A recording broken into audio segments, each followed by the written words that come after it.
Hi friends, welcome to my channel. నేను మీ శ్రీదేవి. ఈరోజు మనం చూడబోయే రెసిపీ పూరీ కుర్మా.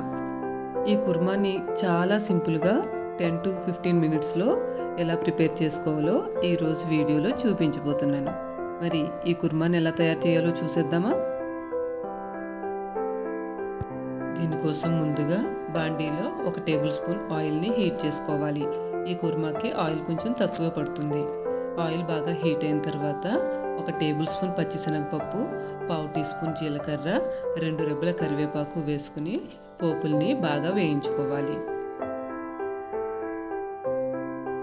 ఈ పోపులు బాగా వేగిన తర్వాత 3 పెద్ద ఉల్లిపాయల చీలికలు వేసుకుని 7 నుంచి 8 పచ్చిమిర్చి చీలికలు కూడా వేసుకుని 2-3 నిమిషాల పాటు మీడియం ఫ్లేమ్లో ఫ్రై చేసుకోవాలి.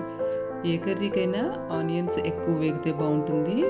పూరీ కుర్మాకి మాత్రం పచ్చివాసన పోయే వరకు వేయించుకుంటే సరిపోతుంది. ఉల్లిపాయలు పచ్చివాసన పోయిన తర్వాత ఉడికించి పెట్టుకున్న 3 మీడియం సైజు బంగాళదుంపల్ని ఇందులో చిదుముకోవాలి. దీన్ని మరీ పేస్ట్లా కాకుండా మరీ పెద్ద ముక్కల్లా కాకుండా కొంచెం చిన్న సైజులో చిదుపుకుంటే టేస్ట్ చాలా బాగుంటుంది.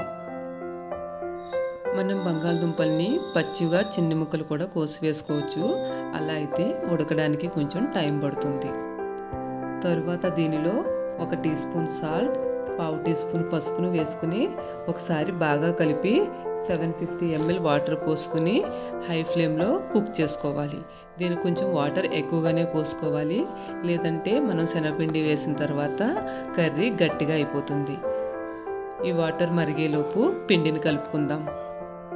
ఒక బౌల్ని తీసుకుని దానిలో 1.5 టేబుల్ స్పూన్ల శనగపిండిని వేసుకుని 100 ml వాటర్ కూడా పోసుకుని గడ్డలు లేకుండా కలుపుకోవాలి.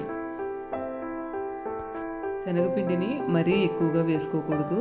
శనగపిండి ఎక్కువైతే మనకి కర్రీ గట్టిగా అయిపోతుంది. 1.5 టీ స్పూన్ అయితే కరెక్ట్గా సరిపోతుంది.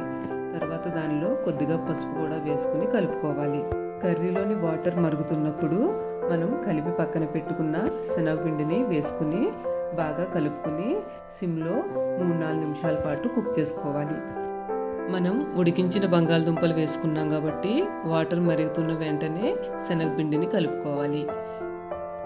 శనగపిండి వేసిన తర్వాత మాత్రం సిమ్లో పెట్టుకుని 3-4 నిమిషాల పాటు కుక్ చేసుకోవాలి, లేదంటే శనగపిండి పచ్చివాసన వస్తుంది. ఈ కర్రీని కొంచెం జారుగా ఉన్నప్పుడే ఒక సర్వింగ్ బౌల్లో తీసుకుని సర్వ్ చేసుకోవాలి, లేదంటే చల్లారిన తర్వాత కొంచెం గట్టిగా అయిపోతుంది.